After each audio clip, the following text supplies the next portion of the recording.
யோவான் சுவிசேஷம் 9 அதிகாரம் 2-3 வசனங்களை வாசிங்க. அப்பொழுது அவருடைய சீஷர்கள் அவரை நோக்கி, ரபி, இவன் குருடனாய் பிறந்தது யார் செய்த பாவம்? இவன் செய்த பாவமோ இவனை பெற்றவர்கள் செய்த பாவமோ என்று கேட்டார்கள். இயேசு பிரதியுத்தரமாக, அது இவன் செய்த பாவமும் அல்ல, இவனை பெற்றவர்கள் செய்த பாவமும் அல்ல, தேவனுடைய கிரியைகள் இவனிடத்தில் வெளிப்படும் பொருட்டை இப்படி பிறந்தான். பாருங்க, ஒரு மனுஷன் எத்தனையோ வருஷமா குருடனா இருக்கான். அதுக்கு ஒரே ஒரு பதில சிம்பிளா கொடுத்துட்டாரு. ஒரு நாள் நான் அந்த இடத்துல வருவேன், வரும்போது அவனை குணமாக்குவேன், குணமாக்கும் போது தேவனுக்கு எந்த பிறவி குருடனையும் குணமாக்கக்கூடியதான வல்லமை அதிகாரம் உண்டுங்கிறது ஜனங்கள் அறிந்து தேவனை மகிமைப்படுத்த வேண்டும். அப்படி தேவனை மகிமைப்படுத்துவதற்காகத்தான் தேவன் என்ன செய்தார்? அவனை பிறவி குருடனாக வைத்தார். உங்களால் ஜீரணிக்க முடியுதா? ஒரு கிரியைக்காக, ஒரு அற்புதத்துக்காக என் வாழ்க்கை முழுவதும் நான் தியாகம் பண்ணணுமா என்று உங்களை பற்றி நீங்க யோசிக்கிறத காட்டிலும் உங்களை குறித்து தேவன் எப்படி நினைத்திருக்கிறார் என்பதை யோசிக்கிறதா ரொம்ப முக்கியம். நீங்க எல்லாரும் உங்களை ஏதோ ரொம்ப உயர்ந்தவர்களாக வானத்திலிருந்து குதிச்சவங்களை போல உங்களை விட்ட வேற ஆள் இல்லை, நான் தாங்கிற எண்ணம் இருக்கு. ஆனா தேவனுடைய பார்வையில நீங்க மண். அந்த தேவனுக்கு ஒரு மனுஷனை எப்படி வேண்டுமானாலும் அந்த களிமண்ணை வைத்து வணைய முடியும். விலை உயர்ந்த பொருளாக வீட்டின் மத்தியிலே வைக்கக்கூடியதான அழகான விலை உயர்ந்த பொருளாக வைக்க முடியும்.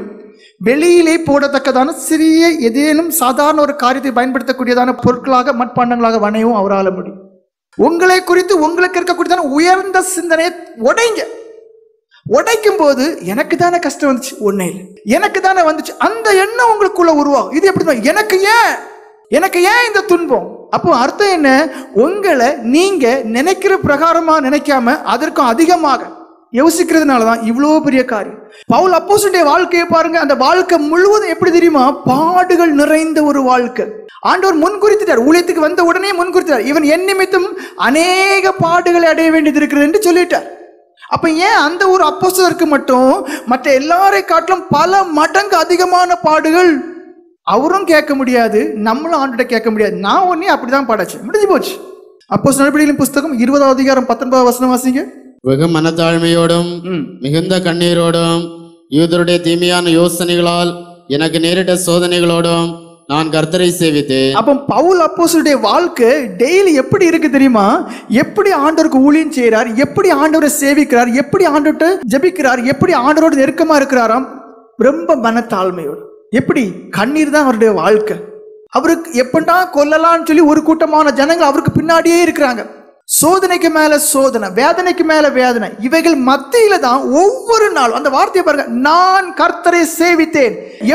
எப்படிப்பட்ட சூழ்நிலையிலையாம்? எல்லாம் ஹாயா நான் விரும்பினபடி சரியா போயிட்டு இருக்கும் போதா? இல்ல நான் நினைச்சின பிரகாரம் எதுவுமே நடக்கல. கண்ணீர் தான். ஆனா அந்த கண்ணீரோட அவரை சேவிச்சு.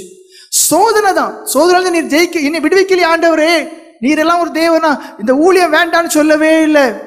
சோதனை தான் வாழ்க்கை. ஆனா அந்த சோதனையிலும் அவரையே நம்பி விசுவாசித்து ஜெபிக்கக்கூடியவராகவே இருந்தார்.